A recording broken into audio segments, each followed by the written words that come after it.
اس کا یہ ادب ہوتا ہے کہ وقار اور سکون کے ساتھ انسان کو بیٹھنا چاہیے، بات سننی چاہیے توجہ کے ساتھ۔ جہاں جہاں جگہ ملتی ہے وہاں بیٹھ جائیں، جو جگہ نہیں ہے تو یہاں سٹیج پہ آ جائیں۔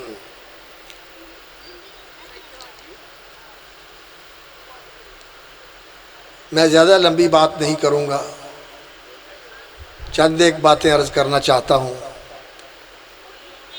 امید ہے آپ توجہ فرمائیں گے۔ الحمدللہ والصلاة والسلام علی رسول اللہ واشہد ان لا الہ الا اللہ وحدہ لا شریک لہ واشہد ان محمدا عبدہ ورسولہ وبعد۔ اعوذ باللہ السمیع العلیم من الشیطان الرجیم، بسم اللہ الرحمن الرحیم۔ اقرأ بسم ربک الذی خلق، خلق الانسان من علق، اقرأ وربک الاکرم، الذی علم بالقلم، علم الانسان ما لم یعلم۔ فضیلت مآب علماء کرام، قرائے اعظام، اساتذہ گرامی منزلت، دی نالج قرآن اکیڈمی اور اس اکیڈمی کے ذی وقار عالی مرتبت ایڈمن، ہماری زبان میں اس کے ڈائریکٹر اور مدیر جناب طارق الرحمان صاحب، ڈاکٹر طارق الرحمان صاحب، اور ان کے رفقاء جو اس ادارے کو چلا رہے ہیں، اس کا اہتمام، انتظام اور انصرام سنبھالے ہوئے ہیں۔ اللہ تعالی ان کی زندگیوں میں، ان کی صلاحیتوں اور توانائیوں میں برکت فرمائے اور ان کی یہ مساعی جمیلہ قبول فرمائے اور انہیں صدقہ جاریہ بنائے اور میزان حسنات میں شامل فرما کر اللہ تعالیٰ اپنی رضا اور نجات کا ذریعہ بنائے۔ مجلس کے اندر یہ حفاظ، ان کے والدین اور اعزاء و اقرباء بھی موجود ہیں۔ میں دو تین باتوں کی طرف متوجہ کرنا چاہتا ہوں۔ یہ قرآن وحی کا وہ علم ہے جو اللہ رب العزت نے نبیوں کو عطا فرمایا، اور انبیاء علیہم الصلاۃ والسلام وہ ہستیاں ہیں انسانوں میں سے جن کو اللہ رب العزت نے انسانوں میں سے چن لیا۔ یجتبی الیہ من یشاء، اللہ تعالیٰ اپنے لیے چن لیتا ہے جسے چاہتا ہے۔ تو انسانوں میں سے جن ہستیوں کو اللہ رب العزت نے چن لیا، انہیں نبوت کے اور رسالت کے شرف سے ممتاز اور سرفراز فرما دیا۔ اور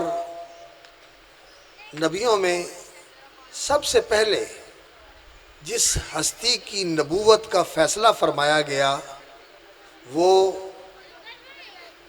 سب سے آخر میں آنے والے اور جن کی ذات اقدس پر نبوت کی تکمیل ہوئی اور اس کا اختتام ہوا، وہ محمد الرسول اللہ صلی اللہ علیہ وسلم۔ ان کی نبوت کا فیصلہ سب سے پہلے ہوا، اور پھر اس کے بعد دوسرے نبیوں کی نبوت کے اللہ رب العزت نے فیصلے فرمائے اور وہ فیصلے لکھے گئے۔ اور نبیوں کو اللہ رب العزت نے علم عطا فرمایا، وحی کا علم، کتابیں دی، صحیفے نازل کیے ان کے اوپر۔ ابراہیم علیہ السلام کے صحیفوں کا قرآن میں ذکر ہے، موسیٰ علیہ السلام کے صحیفوں کا ذکر ہے۔ تورات موسیٰ علیہ السلام کو دی گئی۔ بنی اسرائیل کی فرعون سے نجات کے بعد جب وہ آزاد ہو کر گئے تو ان کو تورات تب ملی تھی، اس سے پہلے اللہ رب العزت نے ان کو صحیفے عطا فرمائے تھے جو وہ لے کر فرعون کو دعوت دینے والے تھے اور اس کی قوم کو دعوت دینے والے تھے، دعوت دیتے رہے لیکن انہوں نے اسے جھٹلایا تو اللہ رب العزت کا عذاب ان کے اوپر آیا۔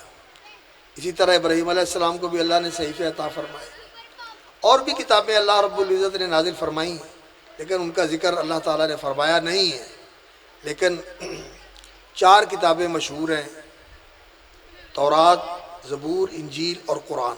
قرآن سب سے آخر میں آنے والی کتاب ہے، اور اس کتاب کے اندر پہلی آسمانی کتابوں کی جتنی تعلیمات تھی، جو ہدایات تھی، اللہ رب العزت نے ان کا جوہر، خلاصہ اور نچوڑ اس کتاب کے اندر محفوظ فرما دیا۔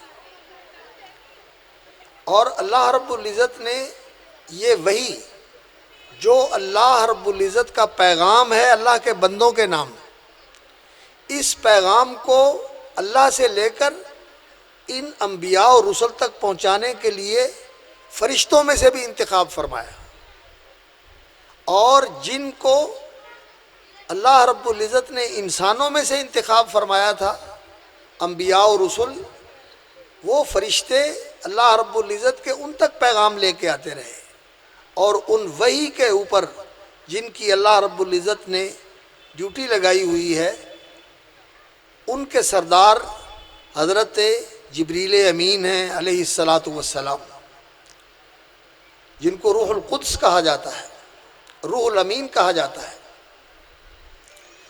اور جو نبی اور رسول اللہ رب العزت نے منتخب فرمائے اس پیغام کو بندوں تک پہنچانے کے لیے، ان کے سردار اور ان کے امام اور پیشوا سید الاولین والآخرین، سید ولد آدم، فخر دو عالم حضرت محمد الرسول اللہ صلی اللہ علیہ وسلم ہے۔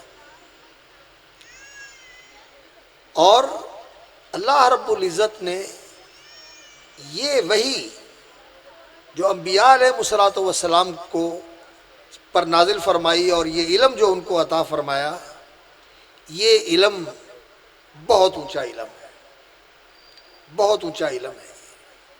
یہ علم وہ علم ہے جس علم کی وساطت سے یہ انسان، جس کو اللہ رب العزت نے اشرف المخلوقات بنایا ہے، احسن تقویم کا پیکر بنایا ہے، کرمنا بنی آدم کا، جس کا کی عزت و کرامت کا تاج اللہ نے اس کے سر پہ رکھا ہے، اور اسے زمین کے اندر خلافت کی اللہ رب العزت نے ذمہ داری سونپی ہے۔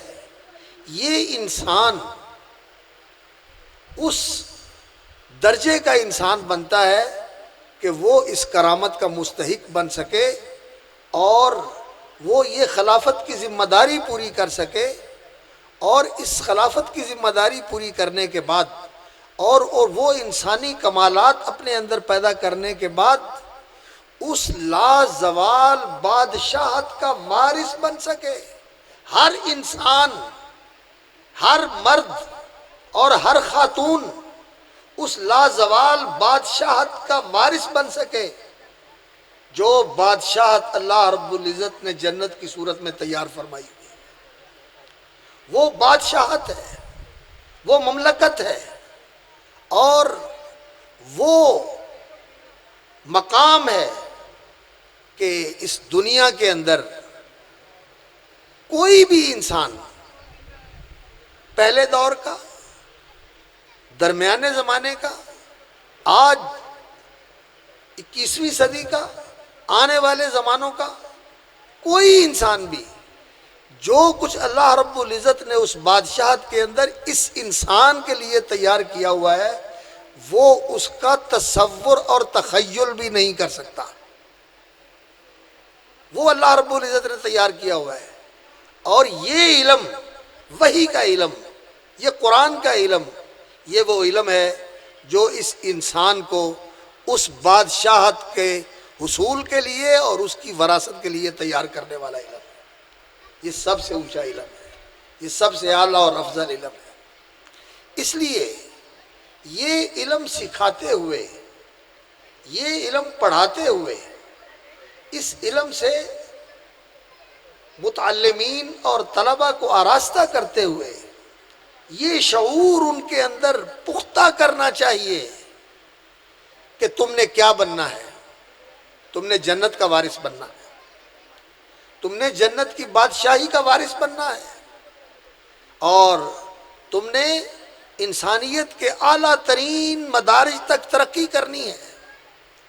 اور اللہ رب العزت کے خواص اسپیشل جن کو اللہ رب العزت نے اپنایا ہے، اپنا بنایا ہے، تم نے اس گروہ کے اندر شامل ہونا ہے.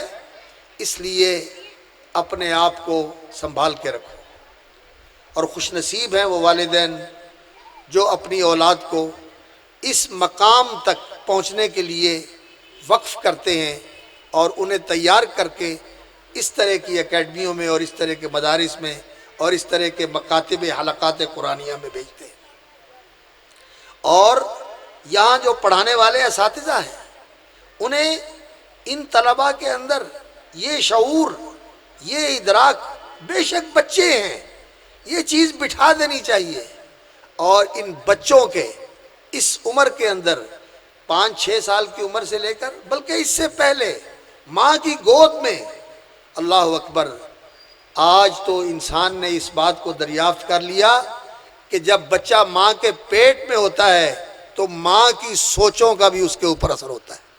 میری بہنیں، میری مائیں اور میری بیٹیاں بیٹھی ہوئی ہیں، یہ انسان کا ذہن، یہ انسان کا دل، اور یہ دل کی تختی اور یہ دماغ کی تختی جو ہے، سلیٹ ایسی ہے کہ ماں کی سوچوں کا بھی اثر ہوتا ہے انسان کے اوپر، ماحول کا اثر ہوتا ہے.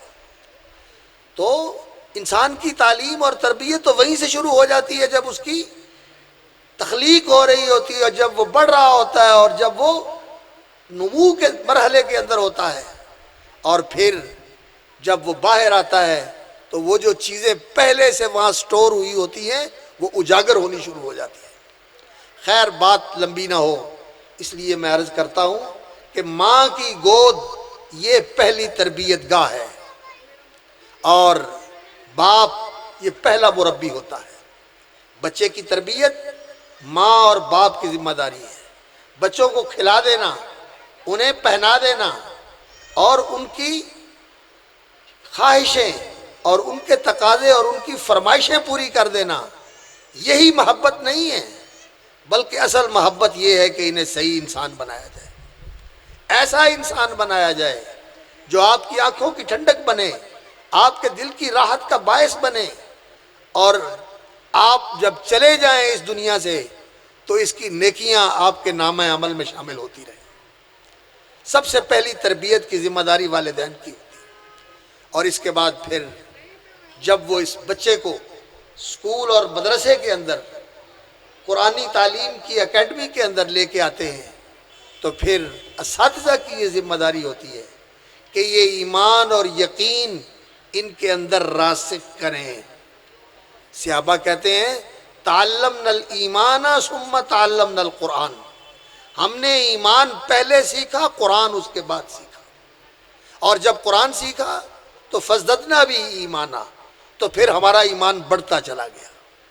تو ایمان ان کے اندر راسخ کرنے کی سب سے زیادہ صحیح اور کوشش کرنی چاہیے کہ ان کے دلوں کے اندر ایمان اتر جائے. اور بچپن میں جو چیزیں اس دل کے اندر اتار دی جائیں اور اس ذہن کے اندر سمو دی جائیں اور اس دل و دماغ کی تختی کے اوپر نقش کر دی جائیں، اور خاص طور پر جب ذرا انسان کا شعور بیدار ہو جاتا ہے تو پھر تو سچی بات یہ ہے کہ یہ ایمان کی بشاشت اور یہ ایمان کی حلاوت انسان کے رگ و پے میں سرایت کر جاتی ہے اور اس کے وجود کا حصہ بن جاتی ہے، اور پھر یہ کبھی نکلتی نہیں. یہ چیز بہت ضروری ہے، یہ بہت ضروری ہے. صرف چیز زبان پہ چڑھا دینا اور اس کی یادداشت کے اندر اس کو محفوظ کر دینا یہ بہت اونچا کام ہے، لیکن اصل کام یہ ہے کہ ان بچوں کے اندر ایمان راسخ کیا جائے اور انہیں انسان بنایا جائے، انسانیت کی تعلیم انہیں دی جائے. ان کا تزکیہ کیا جائے، اخلاق سکھائے جائیں، آداب سکھائے جائیں، اور اس کے لیے والدین کی شراکت اور ان کا تعاون ضروری ہوتا ہے کہ جو کچھ یہاں سکھایا پڑھایا جاتا ہے گھر میں اس کا محاسبہ کیا جائے، دیکھا جائے کہ بچہ کہاں تک چل رہا ہے۔ یہاں تو پڑھا دیا جائے اور گھر کا ماحول کچھ اور ہو، نہیں، گھر کا ماحول بھی پاکیزہ ہونا چاہیے، تو پھر وہ انسان بنتا ہے جو قرآن کا مطلوب انسان ہے۔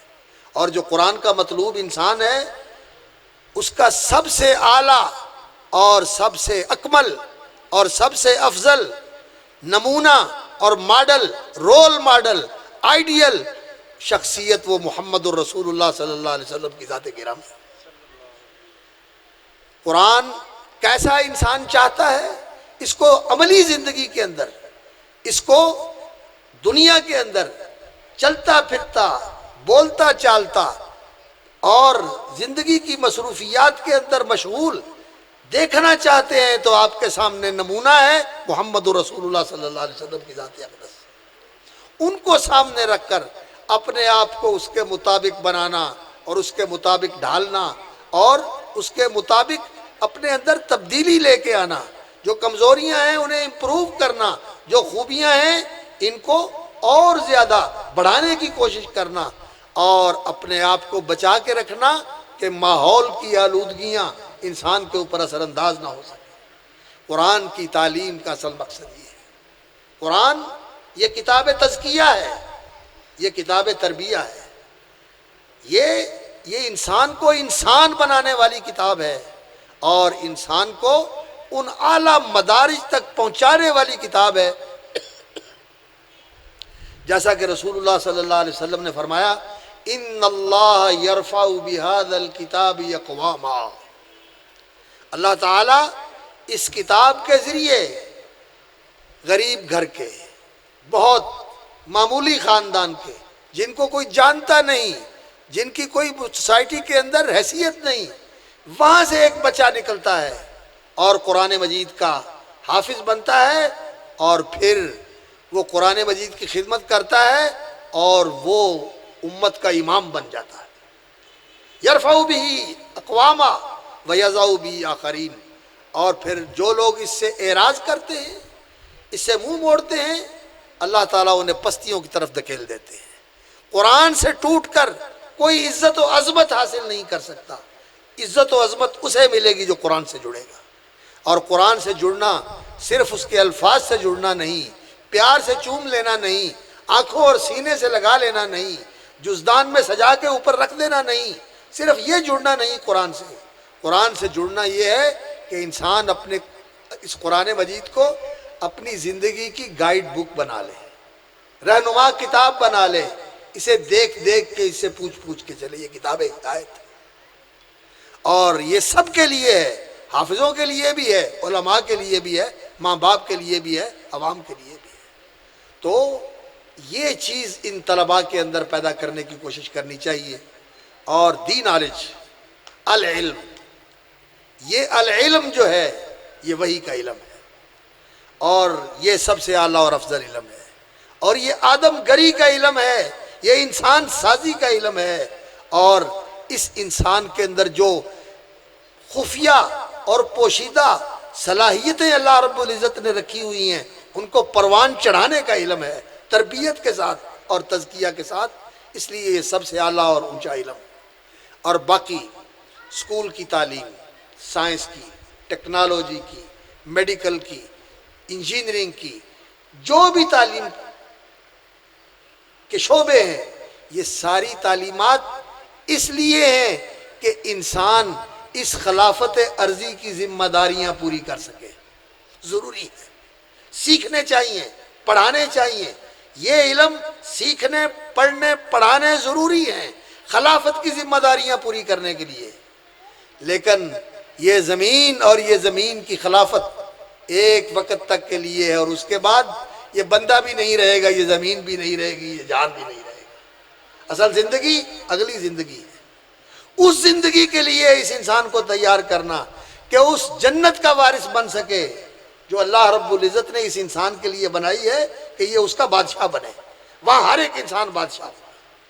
آپ اندازہ کریں، رسول اکرم صلی اللہ علیہ وسلم نے فرمایا جنت کے اندر جو سب سے کم تر جنتی ہوگا، سب سے لویسٹ، سب سے نیچے، سب سے آخر میں جنت میں آنے والا، اس کو کتنی بڑی بادشاہی ملے گی؟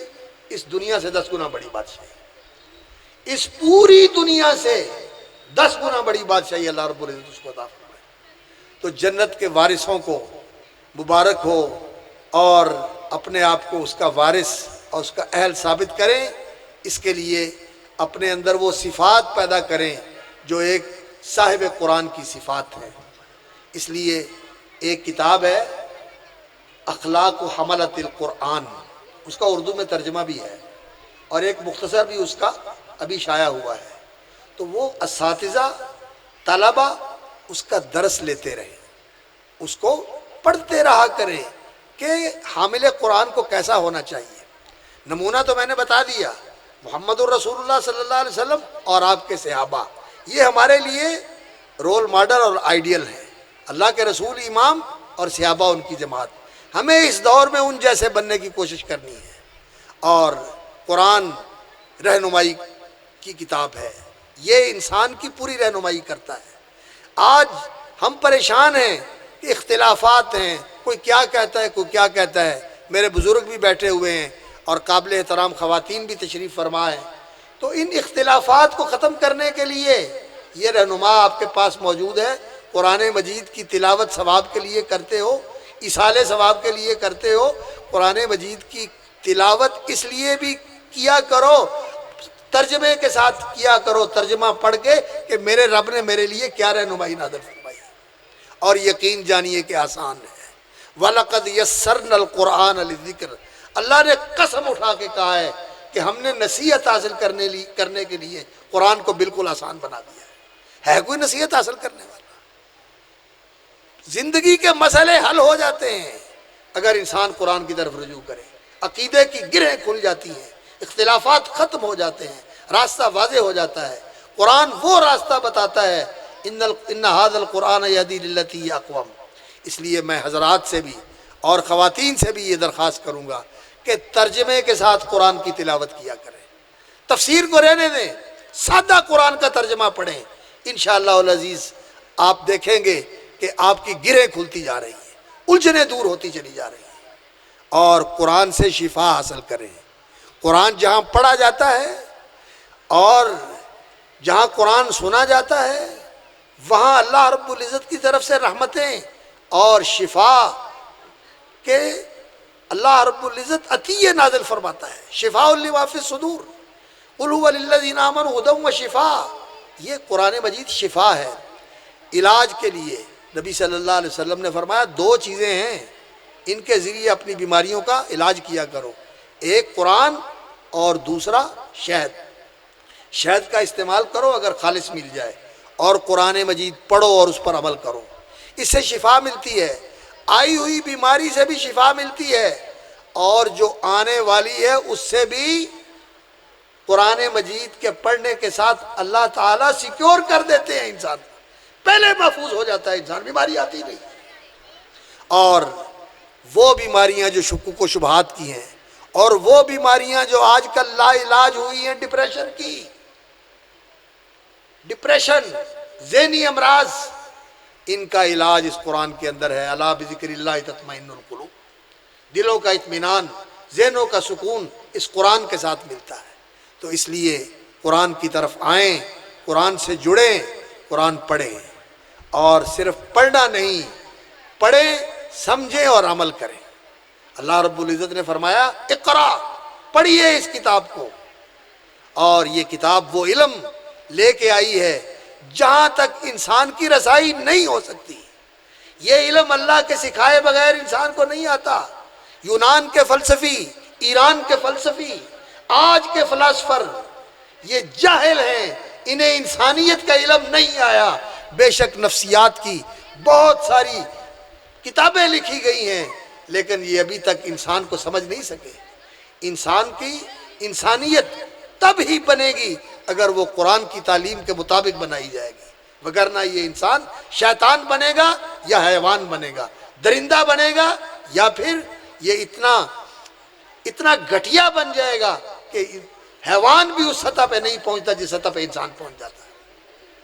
اس لیے قرآن مجید کی طرف آئیے، سمجھیے، پڑھیے، سیکھیے، اور وَهَذَا كِتَابٌ أَنزَلْنَاهُ مُبَارَكٌ فَاتَّبِعُوهُ، اس کی پیروی کیجیے، اس کو اپنا دستور بنائیے، اس لیے کہ یہ قرآن حجت ہے۔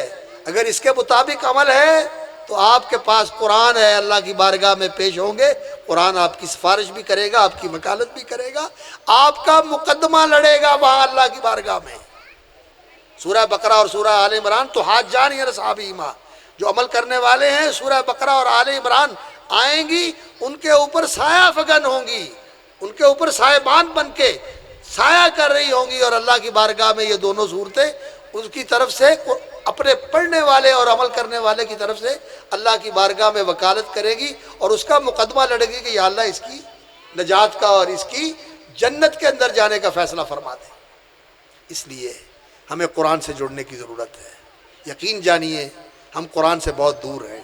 آئیے قرآن کی طرف، اور بہت ہی لائق تکریم ہے اور قابل تحسین ہے یہ حضرات جو اس دور میں ایسی اکیڈمیاں اور ایسے ادارے چلا رہے ہیں جہاں قرآن کی تعلیم دی جاتی ہے، بچوں کی تربیت کی جاتی ہے۔ تو دی نالج، العلم، یہ قرآن کا علم ہے، اور اس کو اللہ رب العزت نے قرآن مجید کے اندر العلم قرار دیا ہے، اور اس کے علاوہ جتنے بھی علوم ہیں ان کو اللہ رب العزت نے کیا کہا ہے کہ یہ ظن اور گمان ہے، یہ انسان کے اندازے ہیں، یہ انسان کا گمان ہے اور اس کا تخمینہ ہے، حقیقت نہیں ہے۔ حقیقت کا علم جو ہے وہ قرآن کا ہے۔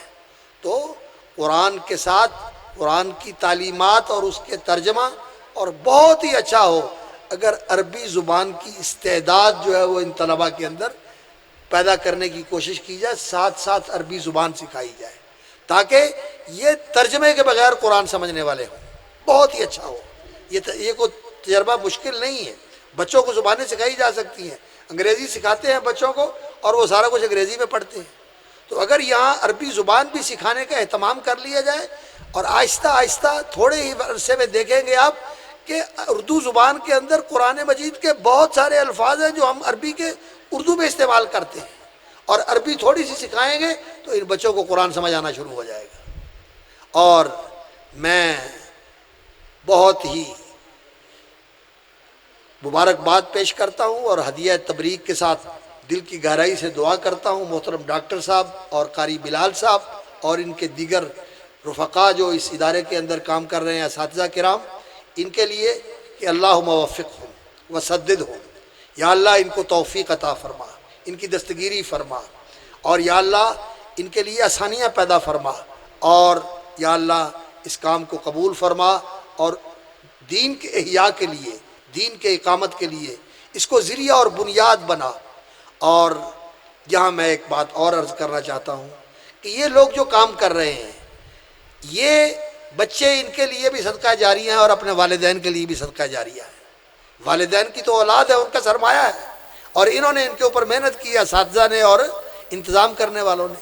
جو لوگ ان کے ساتھ تعاون کرتے ہیں، ان کے ساتھ دست و بازو بنتے ہیں، فائنانس کرتے ہیں، وہ لوگ بھی اس اجر کے اندر حصے دار اور شریک ہیں، وہ بھی اجر کے اندر حصے دار اور شریک ہے۔ تو اللہ تعالیٰ قبول فرمائے اور برکت فرمائے، اور اللہ رب العزت اس ادارے کو دن دگنی رات چگنی ترقی عطا فرمائے۔ جو باتیں کہی گئی ہیں اور آپ نے سنی ہیں، اللہ رب العزت کہنے والوں کو اور سننے والوں کو یاد رکھنے، سمجھنے اور عمل کرنے کی توفیق عطا فرمائے۔ اور میں اس بات پر بھی شکر گزار ہوں کہ آپ نے توجہ سے بات سنی۔ اللہ کرے کہ جو کانوں سے سنا ہے دل میں اترے اور زندگی کے اندر شامل ہو جائے، اور اللہ رب العزت ہم سے راضی ہو جائے، اور ہم سب کو اللہ رب العزت اپنے بندوں میں شامل فرما لے۔ سبحان ربک رب العزت عما یصفون وسلام علی المرسلین والحمد للہ رب العالمین۔ جناب قاری بلال صدیق صاحب اور محترم جناب ڈاکٹر طارق رحمان صاحب، ان کی خدمت میں گزارش ہے کہ وہ سعدی شیخ المحترم ان کی خدمت میں شیر پیش کریں۔ اللہ تعالیٰ آپ کو عزت دے، بارک اللہ فیک، بہت بہت شکریہ، بارک اللہ فیک۔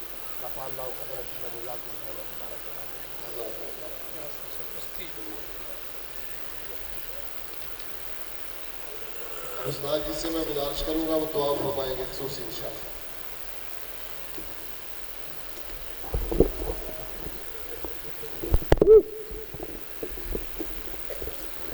حضرات، دعا رسول اکرم صلی اللہ علیہ وسلم نے فرمایا ہے کہ یہ اعلیٰ درجے کی عبادت ہے. دعا جب انسان نے کرنی ہو تو پھر انسان کو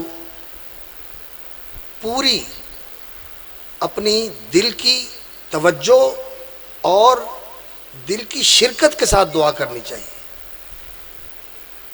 ایسے ہی دعا کے الفاظ دہرا دینا اور ایسے ہی کہہ دینا کہ دعا کرنا، یہ دعا نہیں ہوتی. دعا توجہ کے ساتھ ہوتی ہے. نبی صلی اللہ علیہ وسلم نے فرمایا کہ اللہ تعالیٰ غافل دل کی دعا قبول نہیں کرتے. دل سے دعا نکلے. اور دعا بہت بڑی عبادت ہے. اللہ رب العزت کو سب سے محبوب عبادت یہ دعا ہے کہ بندہ اللہ سے مانگے. اس لیے خود بھی مانگا کرے. اللہ سب کی سنتا ہے. اور خاص طور پر جب انسان پریشان ہو اور راہیں بند ہو جائیں اور سب طرف سے جواب مل جائے، کوئی بھی راستہ دکھائی نہ دے، اس وقت اللہ کے اوپر یقین رکھتے ہوئے اس کی طرف متوجہ ہو کر انسان اللہ رب العزت سے مانگے تو اللہ راہیں کھول دیتے ہیں. اسماعیل علیہ السلام کے لیے جب حضرت ہاجرہ اللہ اکبر رضی اللہ عنہ علیہ السلام جب وہ بھاگ رہی تھی، کسی نے آواز نہیں دی تو پھر مایوسیاں ہو گئیں، تو اللہ کی طرف رجوع ہوا تو اللہ رب العزت نے ان کے قدموں سے چشمہ جاری کر دیا. اللہ رب العزت دعا سنتا ہے. اور خاص طور پر جو دعا کی قبولیت کے اوقات ہوتے ہیں ان میں دعا کرنی چاہیے. یہ بھی چونکہ ایک خیر کا اجتماع تھا، اس میں آپ لوگوں نے قرآن کی فضیلت سنی، ان الفاظ کی تکریم کی گئی اور بہت کچھ نصیحتیں بھی آپ نے سنی، تو خیر و برکت کی مجلس کے اندر ویسے ہی اللہ رب العزت کی طرف سے رحمتیں اور برکتیں نازل ہوتی ہیں. اور اللہ رب العزت کے پیغمبر صلی اللہ علیہ وسلم نے بیان فرمایا ہے، وہ حدیث بہت ہی ایمان افروز حدیث ہے کہ اللہ رب العزت فرشتوں سے پوچھتے ہیں یہ میرے بندے کیا چاہتے ہیں؟ تو فرشتے کہتے ہیں یا اللہ یہ تیری جنت چاہتے ہیں. یہ کس چیز سے پناہ چاہتے ہیں؟ تو فرشتے کہتے ہیں یا اللہ یہ جہنم سے پناہ چاہتے ہیں. تو اللہ رب العزت فرماتے ہیں کہ گواہ رہنا میں نے ان کو جنت دے دی، میں نے ان کو جہنم سے آزاد کر دی. تو ایسی مجلسوں کے اندر آنے والا محروم نہیں رہتا. اس لیے توجہ سے دعا کرنی چاہیے. اللہم لک الحمد اولا وآخرا ولک الحمد ظاہرا وباطنا اللہم لک الحمد کما ینبغی لجلال وجہک وعظیم سلطانک اللہم لک الحمد کلہ ولک الشکر کلہ اللہم لک الحمد کما ینبغی لجلال وجہک وعظیم سلطانک اللہم صلی علی محمد وعلی آل محمد وبارک علی محمد وعلی آل محمد کما صلیت وبارکت علی ابراہیم وعلی آل ابراہیم انک حمید مجید. اللہم ارحمنا بالقرآن العظیم وانفعنا بالقرآن العظیم وارفعنا بالقرآن العظیم. اللہ ہمیں قرآن کے ذریعے اپنی رحمتوں سے مالا مال فرما. اللہ یہ قرآن پڑھنا، پڑھانا، سننا، سنانا یہ ہمارے لیے دونوں جہان میں نافع بنا دے، خیر و برکت کا باعث بنا دے. اور اے اللہ اس قرآن کے ذریعے ہمیں پستیوں سے اٹھا کر بلندیوں اور رفتوں سے ہم کنار فرما دے.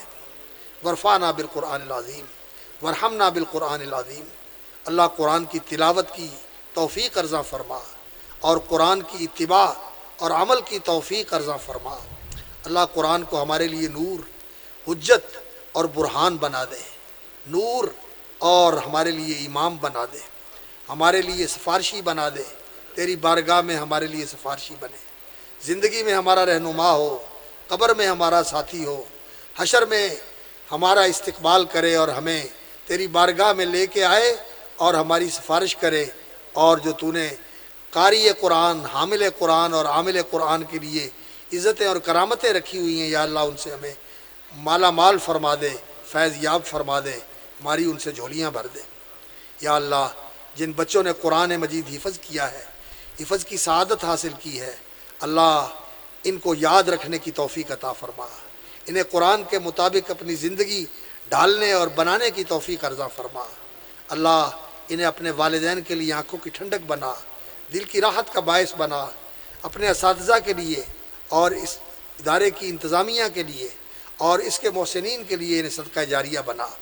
اور یا اللہ توفیق عطا فرما کہ ہم تیرے دین کی خدمت کریں، تیری کتاب کی اشاعت اور اس کی تعلیم اور زندگیوں کے اندر اس کے نور کو پھیلانے کا یا اللہ ہمیں ذریعہ بنا دے۔ یا اللہ ہمیں اس راستے میں قبول فرما، اس ادارے کو برکت اور ترقی عطا فرما۔ یا اللہ جو تیرے بندے اور تیری بندیاں اس مجلس کے اندر بیٹھے ہوئے ہیں، تیرے قرآن کی محبت لے کر اور تیرے قرآن کے حفظ کرنے والے پڑھنے پڑھانے والوں کی محبت لے کر، یا اللہ تیرے پیغمبر صلی اللہ علیہ وسلم نے فرمایا ہے کہ جو جن سے محبت کرتا ہے اللہ ان کے ساتھ ملا دیتا ہے۔ یا اللہ ہمیں تیرے قرآن سے محبت ہے، قرآن کے خادموں سے محبت ہے، قرآن کے لانے والے حضرت محمد الرسول اللہ صلی اللہ علیہ وسلم سے محبت ہے۔ یا اللہ ہمیں ان کے ساتھ ملا دے، ان کی راہ پہ لگا دے، ان کے نقش قدم پہ چلا دے، اور جنت میں ان کا ساتھ نصیب فرمانا، ان کی شفاعت نصیب فرمانا، ان کی معیت نصیب فرمانا، ان کی رفاقت نصیب فرمانا۔ یا اللہ جو بھی یہاں آیا ہوا ہے، ہمارے بزرگ اور ہماری مائیں بہنیں بیٹیاں، یا اللہ جو آس مراد لے کے آئے ہیں، جو حاجت ضرورت لے کے آئے ہیں، جو کوئی پریشانی ہے، جو کوئی زندگی کے اندر دکھ تکلیف ہے، یا اللہ تو جانتا ہے، ہم کمزور ہیں، ہم بندے ہیں، ہم محتاج ہیں۔ یا اللہ تیری بارگاہ میں التجا ہے، جو آس مراد ہے اپنی رحمت سے پوری فرما دے، جو حاجت ضرورت ہے یا اللہ وہ پوری فرما دے، جو مشکل ہے وہ آسان فرما دے، جو دکھ تکلیف ہے وہ دور فرما دے، جو بیمار ہے اسے صحت دے دے، جو بھٹکا ہوا ہے اسے راہ راست پہ لے آ۔ یا اللہ جن گھروں میں ناچاکی بے اتفاقی ہے، الفت و محبت کی فضا پیدا فرما دے، جو والدین اولاد کی طرف سے پریشان ہیں اللہ اولادوں کو فرما بردار بنا دے۔ اور یا اللہ جن والدین کے ہاں نرینہ اولاد نہیں ہے اللہ ان کو نرینہ اولاد عطا فرما، جو والدین بچوں کے رشتے ناطے کے معاملے میں پریشان اور فکر مند ہیں اللہ ان کی دستگیری فرما، ان کے لیے نیک اور خیر و برکت والے رشتے آسان فرما دے۔